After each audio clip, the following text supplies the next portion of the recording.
Hi, today I'm part of me Nubia Red Magic 6R and I'll show you how to turn on or turn off silent mode on this device.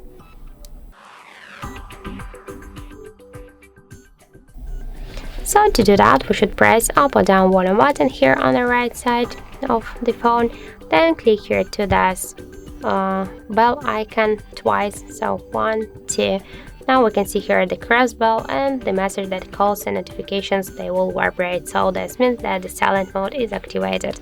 If you wanna just turn it off, just click here only once on this bell icon and that's it. Also, you can make it by the second way, just press up or down volume button, then click here to these three dots and tap once here on this watcher. If you wanna turn off once again the silent mode, you should click on this watcher once again and that's it. So thank you for watching, and if you find this video helpful, don't forget to leave a like, comment and to subscribe our channel.